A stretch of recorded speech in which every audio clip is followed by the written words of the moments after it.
Okay, yeah, cool. Well, hello everybody, and welcome to today's CyLab seminar. It's my particular pleasure to introduce Dr. Xinming Ou today.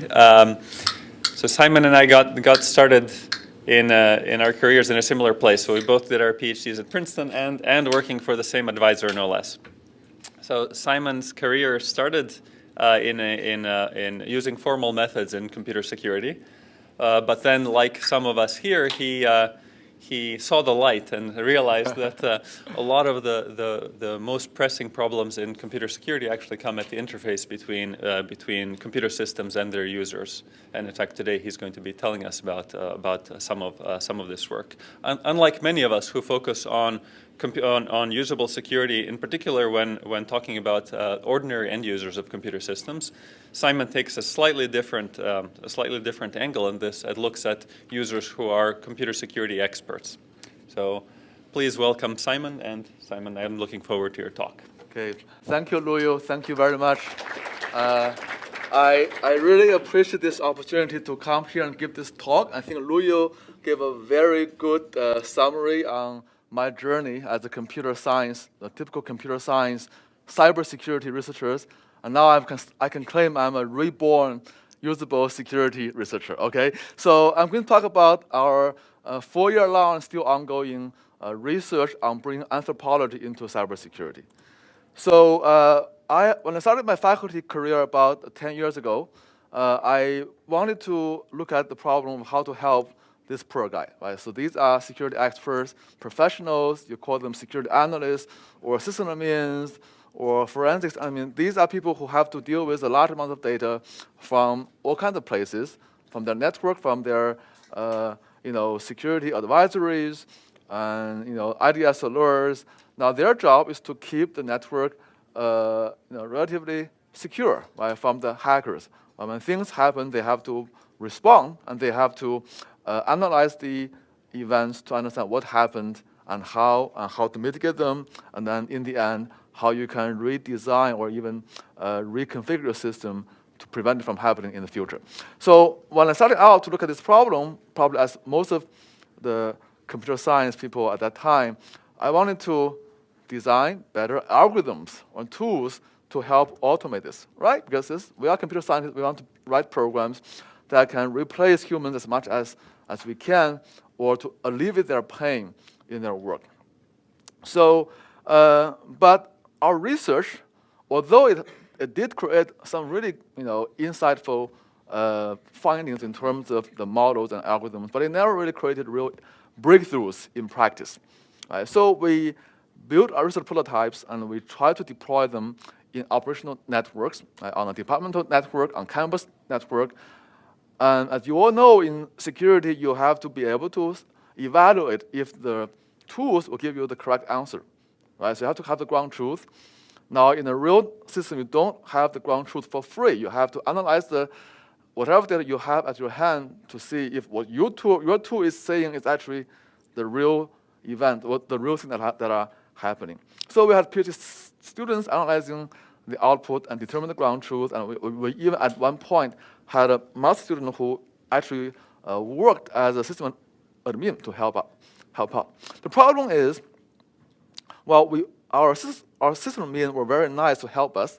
They allowed us to tap the whole departmental network traffic to create IDS alerts, and they allowed us to spend a couple hours with him every week so he can look at our findings from the tool, all those nice graphs that probably helped them in their job. But they did not really have the time, or I would say incentives, to really spend a lot more time to further investigate our claims. And it's not surprising because they have their job, they have a lot on their plate to begin with. But we had to rely upon our students, but our students had really little experience in security analysis. This is not an easy job. It required a lot of experience and knowledge and skills which were not documented anywhere. So, and also we lacked access to other data sources like server logs or other things that would help us to further investigate anything we found from our research prototype.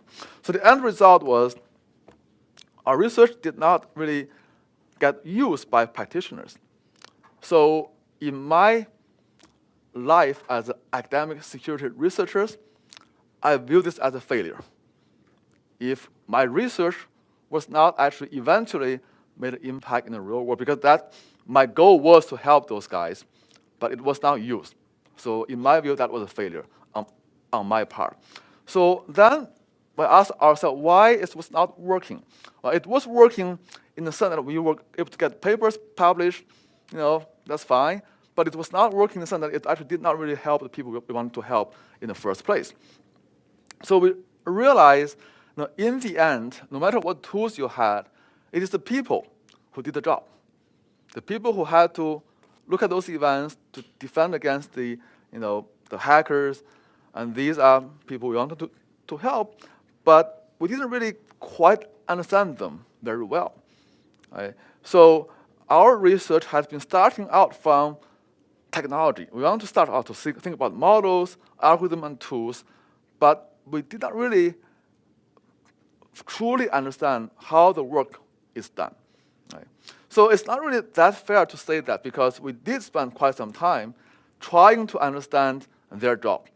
So we had been, we had quite a few security analyst friends.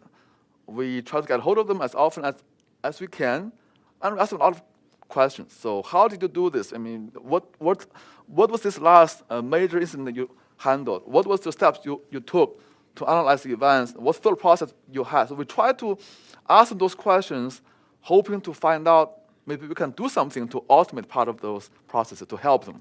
Right? But the answers we got were fuzzy at best.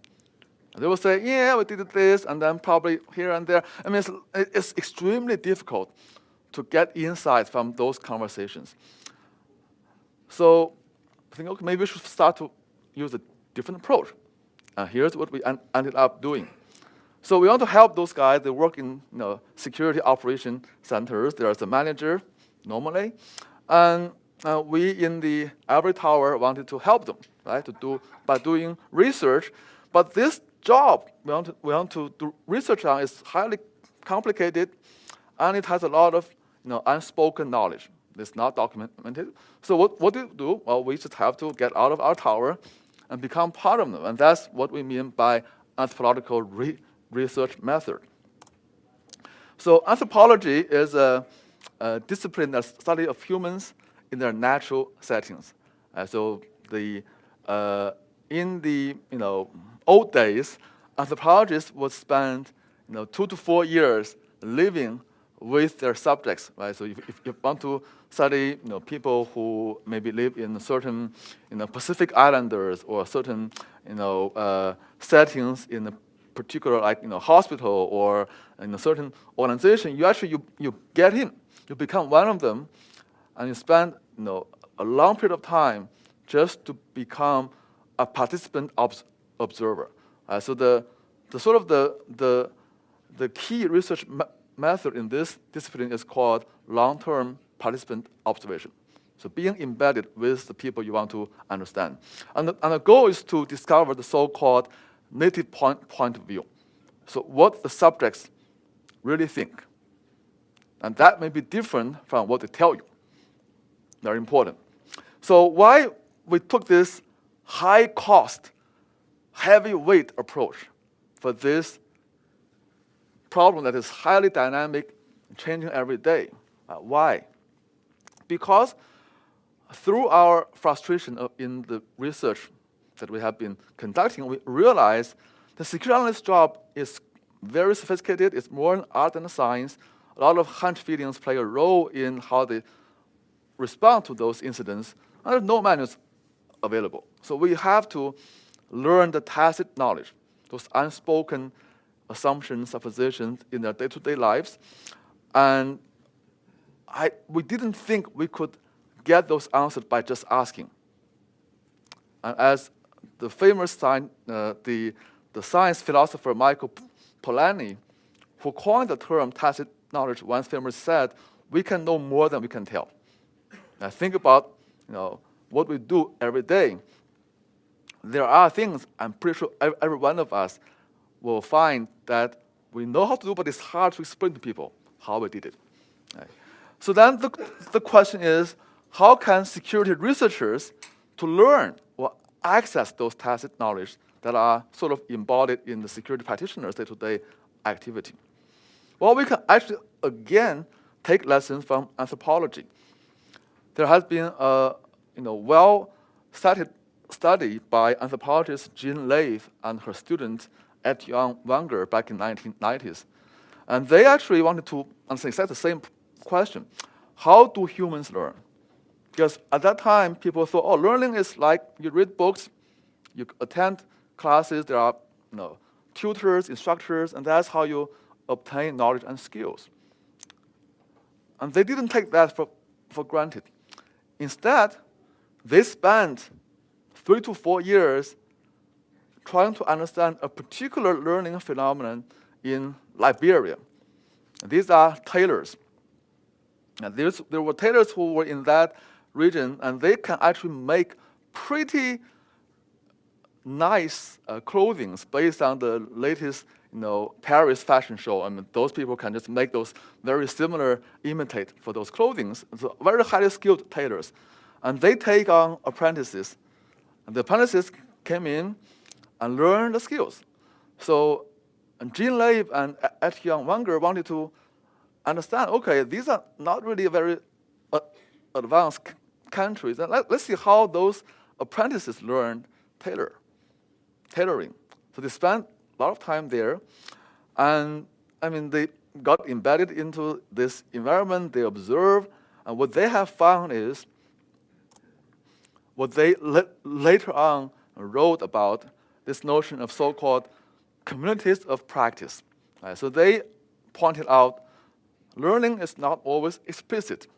You don't learn by doing the learning, per se. Learning happened somehow. And it's often embedded in the practice. So the apprentices in the Liberia tailor case, the new apprentice, when they got in, they weren't given any manuals or books or lectures. They were thrown at the work right away. But they weren't given the most important task. They were given tasks for the last stage of the making of clothes, like finishing the final sewing, maybe putting on some buttons, those things. And then they, in the process, somehow they grasped, they learned, okay, they started to move up the ladder, they can do the cutting, and maybe eventually learn how to do the design. And this was all done in a social relationship. And they learn from their peers, from more experienced apprentices, and from their masters. Right? So there's a great social dimension to knowledge. After Jean Leif returned to US after the field work, she did a similar study on a very different setting. She wanted to know how the housewives in certain California region, how they were able to do comparative shopping so accurately. So they can get the best deal from those different shopping malls and with all the coupons and then the promotions. And what she found out, astoundingly, that they were doing something that can be explained in a very pure mathematical form. But if you teach them in a classroom setting, they wouldn't get it. But they got it exactly right when they were doing the shopping.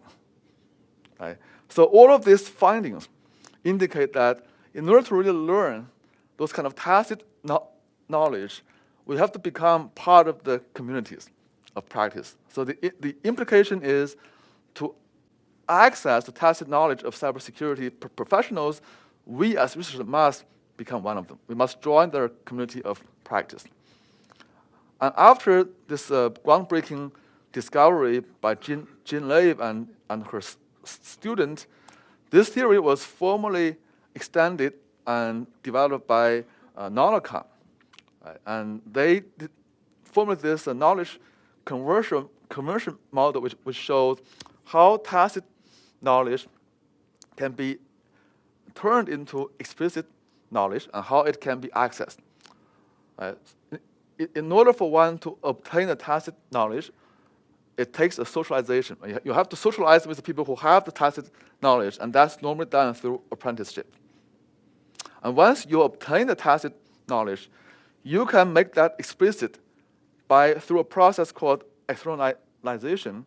And this can be done by thinking about, okay, what is really going on here? Reflecting on what you do on a daily basis and reconstruct the process, by purpose. Right? Now, for the people who own the knowledge may not be doing this, but you can do this. As a researcher, you can actually convert tacit knowledge into an explicit form. And as you are doing this, you can even combine multiple pieces of knowledge together and apply them in combination, and then you can internalize this knowledge into a new form of tacit knowledge. And then this whole cycle repeats. Right? So we believe when we were looking at this from organizational science literature, well, this really captures what we wanted to do for our research. Is we wanted to know how the operation analysts do their job, and then we can explicate those knowledge. But our goal is not just to document those knowledge. We also wanted to help them. So we wanted to, based on the explicated knowledge, we wanted to build models and tools and algorithms to help the job. So they don't have to worry about those mundane, boring, repetitive tasks, and then they can get rid of those. Right? Now, as more tools are built, we can combine those different pieces of knowledge, and the tools actually, we think, will be readily accepted by the community because it fits into their workflow right away. We identify what is really going on, and we can automate exactly what they hope to be automated. And then it should be able to be accepted by the community more easily than what we're doing before. So that was our starting point of this research. We thought, okay, this probably could help us down the road in solving or providing useful things, useful technologies for this problem domain. So we were lucky to assemble the right team and also got funding from NSF to support this research. Yes? Is there a reason why you didn't look at capturing, developing tools that would work at the tacit knowledge level? So developing tools that work at tacit knowledge level. So could you short-term job aids, checklists, local optimizations of processes as you acquire them. Mm-hmm. So the question is, can we develop tools to operate on those? Based around the tacit knowledge, not based around externalized tacit knowledge. So I think the goal was to develop tools that actually capture or based on the tacit knowledge that has been understood. So this, once you have the tool and algorithm, it has to be explicit because it's not tacit anymore, right? Tacit means it hasn't been documented, it hasn't been spoken, and it's sort of in the people's mind or in their habits, but it's not really written down anywhere. Does that make sense? I'll talk to you more afterwards. Sure. But that can be a really interesting discussion, like what counts as tacit knowledge and how you understand those differences. So we teamed up with, so I was at Kansas State University at that time, and we teamed up with Honeywell and Red Jack, and we also had a fortune to have a team of very talented graduate students. One of them is Satya. He's actually here, sitting in the front row. So we have PhD students and undergrad, one undergrad here, and all the rest are PhD students. Some of them, their main research task was in this area. Some of them were working on something else, but they wanted to know more about real-world cybersecurity. So they voluntarily took part in this research. And most importantly, we had our anthropologist, Michael Welch from Kansas State University. He's amazing. He really opened up the horizon for many of us to look into the cybersecurity from a very different lens than we used to. Right? So what is our research method? We have to build relationship with the SOC. We have to find places where we will open their door to accept us. And then we have our anthropologist, Mike. He trained the computer science students all in security background in the participant observation method. And then we deploy them to the SOCs. Right? And they become field workers. And as they do the job, they make detailed field notes. And most importantly, we have to help them to reflect upon what they do. Because once you are into the environment, you can easily get absorbed into it. You become one of them.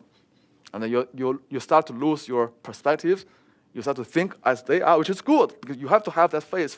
But then you have to be able to get out of their shoes to think from a higher level. So you have to live between and betwixt your subjects and research.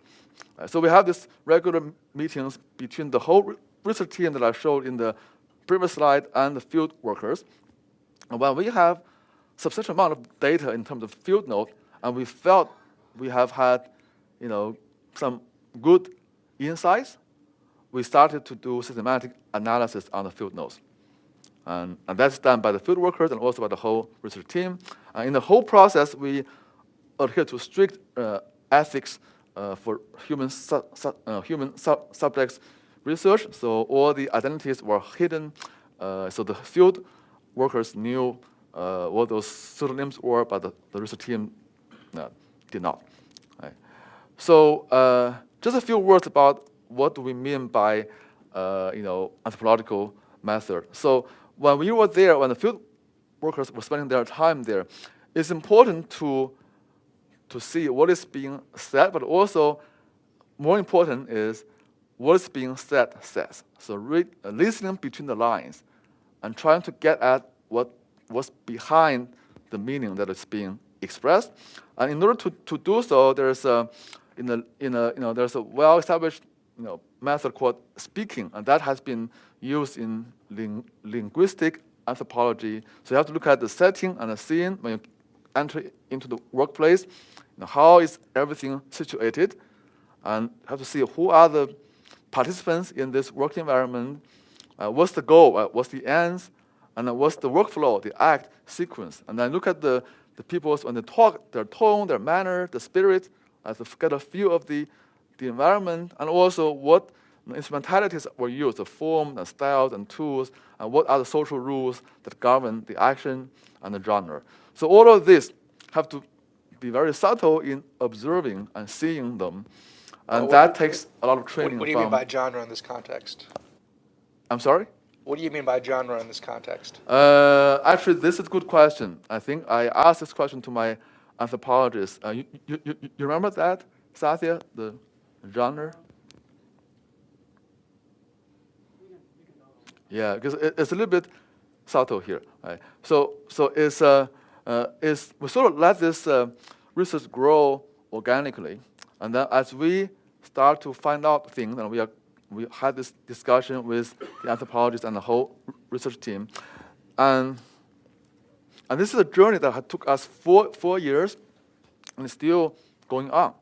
Right? So we did field works at 5 different SOCs in 4 organizations. 2 of them are higher education institutions, which you can guess easily which those two are, and 2 are large multinational corporations.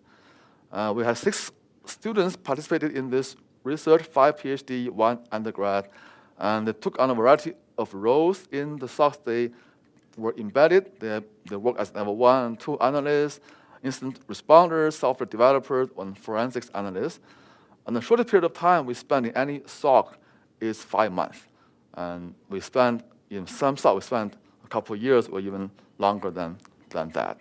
And now for the university SOCs, because these are local SOCs, we spend like a few hours a week or 10 hours a week, and then we last the duration that whenever we were there.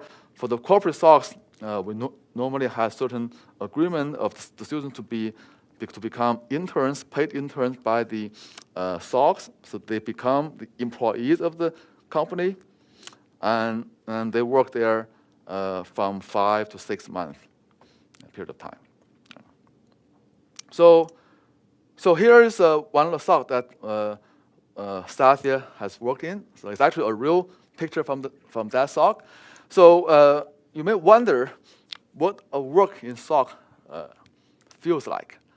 I mean, this is pretty flashy picture, and it looks very fancy. It may make good commercial for the company and for people who want to join the cybersecurity professionals.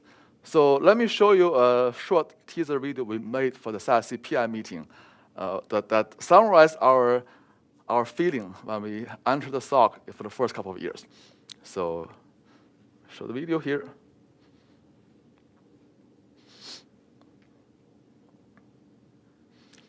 Okay, hopefully this is big enough. I think I can make it full screen. Too hard, escalate. Too long, escalate. Too hard, escalate. Ooh, easy. Can you check the client access? Can you check No that? access. I ran that sadness so the voice listen, but IP tables was blocking the loopback interface and their tools couldn't communicate. Did you document that? Did you check the SIM? SIM is down. SIM is down. We have the event per second limit again. What's the cost to upgrade? 0.5 million. What was the code for that checkbox so we can export these logs? Just $50,000. What was that open source option again? The internal tool's broken again. Did you check the documentation? No, where is it? You should document that. Can you check the? No access. Can you check the? No access. Is that compliant? It's out of our scope. First go. Out of our scope. Is that secure? We're compliant. Is it secure? We're compliant. How did you do that? We know more than we can tell. Did you document that? Did you document that?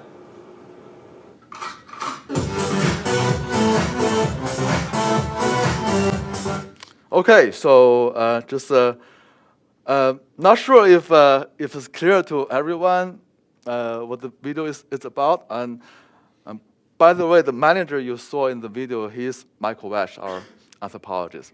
He actually helped make that video. So the bottom line is the job is not as enjoyable as you might think it is. There are a number of problems were sort of mocked in the video, right? So analysts, their job is quite repetitive, right? You just the events flow through their desks. They have to close them, right? And sometimes they are evaluated by how many tickets they close, which is really a bad metrics. So which means you just get on the easy ones to close and then leave the harder ones to escalate, right? So don't really have good incentives there. And the tools that they have available are normally broken, right? That's not helping them in their work. And the the tools were hugely expensive, and even you pay the money, you don't really get the thing that you really need in your job. And some have to make some like nerdy jokes to make fun of their work so that they can get some relief in that. And I mean, we saw this for the first couple of SOCs we studied. And one of the bigger problems we found is in those SOCs, analysts got burned out. Right? So what that means is their job has become so non-rewarding, and they feel they're not really getting any value out of their own professional growth. So most of the time, so here's one example. Right? You follow the Runbook. There are certain standard operating procedures that the SOC has put into place. So when for certain type of events, you just follow the Runbook to put them into different buckets. Right? So true positive, false positive, or required assistance, so escalate. Right? And they are not really allowed to deviate that much from the Runbook. One of the reasons is the management thinks if everything is documented, we saw this in the video, then they don't really have to worry about if a very skilled analyst leave the SOC. They can be replaced by another analyst who can follow the same Runbook and address the issue. So you see the problem here. Cybersecurity is not a dumb job. It requires a lot of creativity, intelligence, and skills. But if you boil it down to a Runbook model, you essentially, this became an assembly line job, which is not rewarding at all. And it makes this job look simple, but it's actually quite burning, right? And there's no gratification, and then the whole job becomes just like too much for people to bear. So for this SOC that we actually studied, what we were told is the average lifespan, or the span of the analysts, so by the time they are hired and then when they leave, is about 18 months. And keep in mind, for those kind of jobs, there has to be an onboarding process. They have to be trained properly, and that may take a few months for them to be up to speed. And then they got through this sort of like initiation ritual of the level 1 analyst, and then they got burned out and they just leave. And that further encouraged management to make sure the SOP is always followed, because they know they're going to leave pretty soon. So you have to make sure that they can never deviate from the SOP. And then it further exacerbates the burnout problem. So it's not helping at all. So then what did we do, right? We have to, we saw this, we felt it, but to make it really sound finding, we have to apply a systematic research method. And the method we adopted is called grounded theory, and I'm sure many of you know this method. So the very important notion here is we don't want to come in with any presupposition. So when you do the grounded theory analysis, you want to find the fact from the data. It has to be grounded in the data. You don't want to let's have a hypothesis as test if it's true or not. So we start from the field notes. We want to discover if there's some structure that sort of governs those phenomena that we have been seeing. It's a totally bottom-up analysis, from concrete data to more abstract themes. So the way this works is you start to code your field notes. For certain things we can see in the field note, if they are of any potential significance to the problem we want to understand, we give them a code. The code could be, tool is broken, or its repetitiveness, or those things we have to. Once we see those things occurring in the field note, we code them accordingly. This is called open coding. It's purely based on the semantics of the field notes. Right? And then once we have those code, we look at those categories from the open coding and see, are there relationships between those different codes? So we try to draw lines between those concepts. So this is a very sophisticated process. We spend days working with Mike, the anthropologist, on a whiteboard. It's a huge graph to start with, but the goal is to identify the core concern of the environment. And in this case, we identified burnout was a major problem in those environments, the two SOCs that we have seen. So after the iterative analysis using grounded theory, what we found out is a model. We call it human capital model that explains why burnout happened in those SOCs. So essentially, there are 4 major factors interplaying there that is causing the burnout. So the analysts have certain type of skills, right? And then based on the different level of skills, they may be empowered by their management to a certain degree. So they are allowed to do certain things or not allowed to do certain things, or they are given the access or not.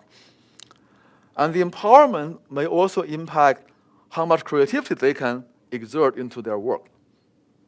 If you are given more freedom, you can be more creative in your investigation. And that creativity will further impact whether you can grow professionally in this career. And when you grow, you have more skills. So as you can see, if you have a positive cycle here, then everything will work fine, right? You hire people with the right skills, you empower them, they become creative and more creative in their work, and they grow, they have even higher skills, get more empowerment, more creativity, so everything will go in a positive spiral. But what we had seen in the 2 SOCs we had studied at that point is actually the opposite. It's a vicious cycle. So the analysts who were hired were not really very skillful. So you may be surprised by knowing what type of people were actually hired into a level 1 security analyst. They are not computer science backgrounds.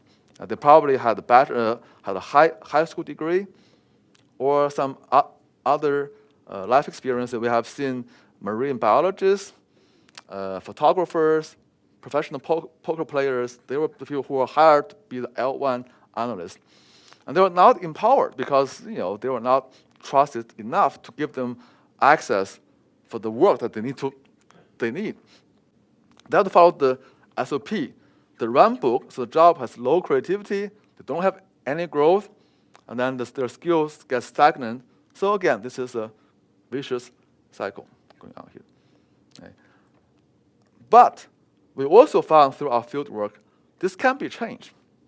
A unique advantage of us being there is that we are not exactly the same as the analysts because we are not completely bound by all the constraints.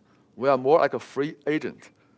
Right? But we are, so when Satya was there, he was the employee, but he was funded by us, not by the company. So he had more freedom to speak out or do something that is different.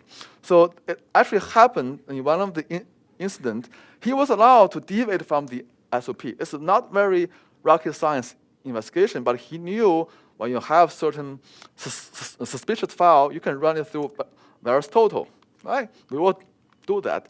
And he found out that's actually a Trojan masqueraded as a putty program for SSH.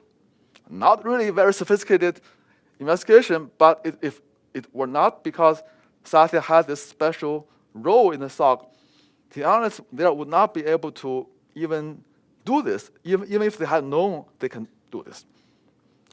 But Satya was able to, and he was able to work with a number of teams to resolve this incident, and everyone was happy in the end. So you can turn this into a positive cycle if the right person gets empowered to be deviating from the SOP. So it can be done. But it's not happening all the time, and it only happened to us when we were there. So we thought there's something probably bigger behind this. Right? So our burnout model did explain what causes the burnout problem, but it still focused on the analyst perspective. So their skills, whether they are empowered, and their creativity in the job and their growth. We haven't put this whole into the big picture of the organization because humans don't work in vacuums. We interact with other coworkers. We have to follow by certain rules, and everyone has their own objectives in pursuing their activity. So if everyone wants the system to improve, if we assume everyone has good intention, why do we end up in a vicious cycle as opposed to a virtuous one? So that's our question. And then we just started to talk about that. Our anthropologist team member pointed us to a theory called activity theory. It was a framework that can found its origin in the Soviet Union psychologists Leontief and Vygotsky, but it was not very well known to the Western world until Ankerström in Finland reformulated it in the 1980s. So we were reading the literature mostly by Ankerström. So the key elements of activity theory is for any human activity, it has to be understood under a larger picture of systemic relations between people, tools, rules, and organizational structure and the culture. And what is interesting about that system is there are fundamental contradictions in each one of those elements that will manifest as conflicts between the entities, and that conflict will create problems and tensions, but there are also opportunities for change. So one of the theories that Ankerström formulated is a lot of the positive changes people have seen in the organization are actually driven by those contradictions. Because that's when you actually have a way to address those underlying contradictions. Right. So we felt this may be a good framework to explain what we have found in those field works. So we then adopted another analysis approach called template analysis. This is again, another well-established research method in social science. That's applicable when the researcher already has some partial understanding of the underlying problem. So we have some thinking, okay, this model can be applied to explain what we have found. So we then start to have a prior set of codes to label the raw data in the field nodes. But then we almost always will find new things in the node which cannot be captured by the model. So we create a new code when the existing ones cannot explain a data point. And then we just keep iteratively in this process until the final code set can explain the researcher's field nodes for those socks that we have done. So we did verify that activity theory can explain a lot of things we have observed in our field work. Now, this is the triangle model that you can find in activity theory. So to put it in simple terms, so we have the core elements are subjects, humans. These in our context, they are security analysts. And every subject has certain objective and they perform certain activities. These are the object. Now, in this particular, in SOC, the object is threat detection and mitigation. And then largely, you want to have situational awareness for the whole organization. And then analysts, they don't work by isolation. They belong to certain communities and they have to interact with other users and management. So this is what they call community node in the triangle. This is the inner triangle, and you have an outer triangle. So in pursuing a goal, a subject will use what they call instrument, which is essentially tools to achieve the objective. These could be in our SOCs, and it could be script, software, and knowledge. Right? And humans, subjects have to abide by the rules of the organization, of the community. These are the SOPs that we talk about. And when you have an objective, you have different people forming community, you also have division of labor. So certain people are doing what they are good at. Right? So now you have an outer triangle, you have an inner triangle. Now for every element in the triangle, there are always a conflicting two aspects of it. There's a good aspect and a pervert aspect of every node. So for example, right? So for the analysts, right, they really want to become creative because they want to grow professionally, but then that's good, but then they have to really adhere to all those restrictions, those rules. Right? And for the goal of a SOC, right, the really good goal should be threat detection and mitigation. But then they also have to show to their management the return on investment. So this is the required thing they have to do. Right? For the tools that the analysts use, they should be useful. Right? The good thing is the tool should be useful, but oftentimes they are purchased because of compliance, not really because they are helping the analysts. So you can go on and find out for every node there are those two tension between two aspects, and these are a fundamental contradiction in the system. In the activity theory, those contradictions can never be fully eliminated because we always have to balance between what is the right thing and what is the required thing. You can never fully get rid of them, but you can mitigate them. And also, those contradictions in those nodes can manifest as conflicts between the nodes. For example, when the tools are not purchased for usefulness or just for compliance, they're not helping the analysts in their job. So you are creating a conflict between the tool and the analyst. Right? So that's when you see those tensions. And the very important takeaway from this is when you have those tensions, they are actually opportunities for innovations. And you can actually turn this into guidance on how to build better technology to really help the people there and also be adopted by the people you want to help. Okay? So the natural question at this point you may ask is this really computer science research? Sounds more like organizational science or maybe social science research. And we started out the journey wanting to create better ways to produce better technologies, but we ended up finding a bigger problem rooted in the social organizational issues, which was providing the main hindrance to the efficiency of SOC. So from problem-wise, the problem is this. This is the problem that we have to address and we have to understand.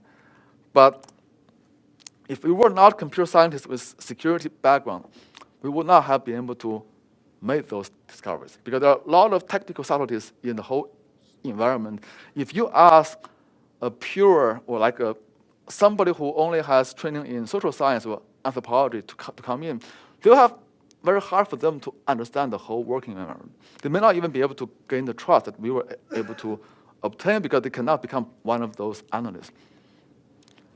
But on the other hand, if we only had computer science background without working with anthropologists, we would not have been able to make those discoveries either.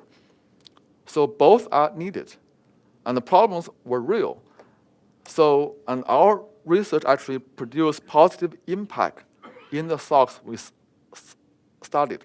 So one of the side effect of this trying to understand the whole picture and trying to make what is tacit explicit is the people who work there never realized this is how things actually work.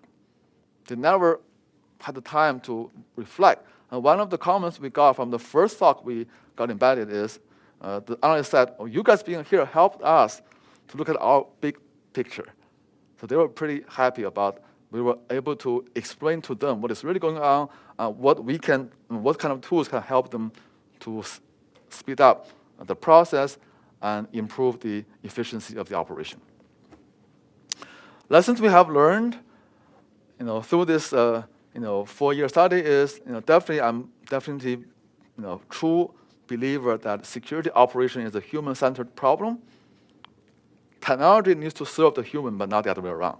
Right? So you don't want to have you don't want to drop in a solution, quote unquote, and say, here's what you have to do. Right? So you have to use this specific model or framework to do your job, and that's not going to work very well.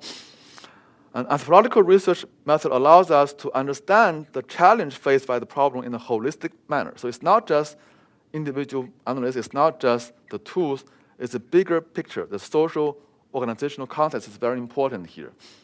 And it takes trainings in both computer science, cybersecurity, and social behavioral sciences to fully apprehend the problem. And our students definitely benefit from this exposure, and you can ask Satya. And we haven't really been able to see, can we actually train anthropology or social science person with preliminary cybersecurity skills, see if they can also benefit. But that would be something that we could look into in the future. So currently, all these lessons learned helped us move forward in our fieldwork. Our current most recent fieldwork efforts in 2 SOCs, one academia, one in corporate. We benefit from those lessons learned. And then what we can do now is our field workers and also people like me and the other researchers who manage this can more effectively navigate through all those social organizational hurdles. And then we can identify opportunities that we can actually bring innovations to improve operational efficiency. And indeed, in both of those most recent SOCs, we were able to design and develop novel technical solutions that were adopted by the SOC, which is our goal in the first place, and also improve their operational efficiency. So that's a really encouraging outcome for us. So this is like a brief takeaway, and I hope I can convince you that anthropological research method can greatly benefit cybersecurity research, and there are well-established methods you can follow to achieve practically useful accomplishments, and it's highly rewarding, not just doable, but also highly rewarding in a computer science research environment. So I'll leave it like that, and I'll be happy to take whatever questions you may have. Thank you very much.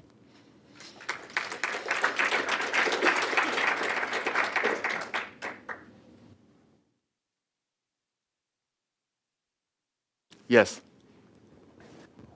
Can you describe some of the technical contributions and how they came from the research? Right. So one of the so you're referring to the last two SOCs I mentioned, right? So in one of the SOC is a corporate SOC. The SOC was seeing a lot of phishing campaigns, right? So you got this like the email, you have a invoice, the payment was delayed. Please, pay right away, and the invoice came as a Word document. You open it, there's a Visual Basic script that will execute. And those are not really, new stuff. People have seen this, but this just keep coming, and there are now not very effective commercial tools to detect them because those are new things, right? So people thought phishing is a solved problem, and it's not. Phishing is still widely used, and they have been quite successful in getting people for. So what Satya did in that particular experience, he was able to identify, so those people, they actually knew certain cues by looking at the file's attributes, and they were able to sort of like see certain patterns. People have applied machine learning, all that kind of stuff, but the bottom line is there's no fixed feature for phishing emails. They change all the time, right? If you learn from one data set, may be good, you have good result in this step, but then in a few months, you have a totally different phishing campaign. So what Satya did, I should say, because it was mostly him working there, is you have to understand from both the defender's view and also from the attacker's view. So it's a native point of view from both the defense and adversary. So why the attacker is doing this? Why do they have to do these things to make this process a cost-effective thing for them? And then they have constraints as well, and then you can develop or design a more suitable unsupervised learning algorithm to identify the phishing campaign as they emerge. So we are still working on a paper on this, but the bottom line is Satya's tool is now being used by the operation. They were extremely happy that this tool will report to them on a daily basis new campaigns that were not known, so they can take actions more proactively than they were able to. So that's one of the innovations we were able to achieve. Yes?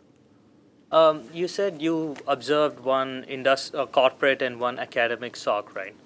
And there were Actually, it's 2 academic and 3 corporate SOCs. Okay. In total, yeah. Okay. So how did they compare, like in the sense, what were the common issues or social level or organizational level issues that you found that were common across these SOCs, and what were the differences? Because they usually have different ways of functioning. So I was wondering what were the differences? So they are definitely very different, right? So for example, in the corporate SOC, because 2 SOC that we were in, they were major big corporations, so there are more division of labor, right? So they have level 1, level 2, and incident responders, forensics. Now in a university, normally there are not so many people. It's only like 4 or 3. So everyone has to be able to do a little bit of everything.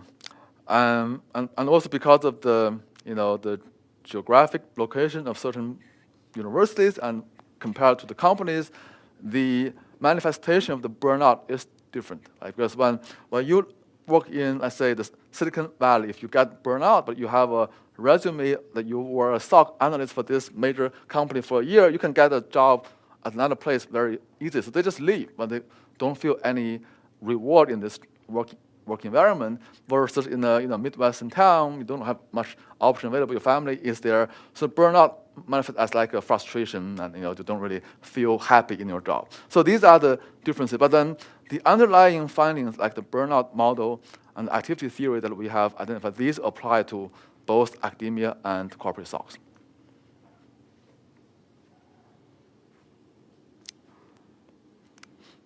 Yeah. So of the things that you learned, are there some that sort of are particularly actionable and easy to apply to next SOC as well? Or is it, how much of what you learned really is a process that needs to be applied by a cybersecurity expert and an anthropologist, and how much can be now applied by somebody else or just carried over? Yeah, so that's a very good point. Right? So we did feel the difference in terms of ease of getting the work into a SOC.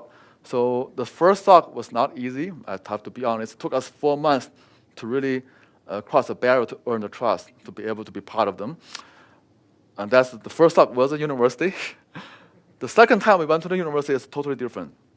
Now, partly because we already had more credibility. At the time, we already had worked in 3 SOCs, 1 university, 2 corporates, and people were eager to know what we found out in other SOCs.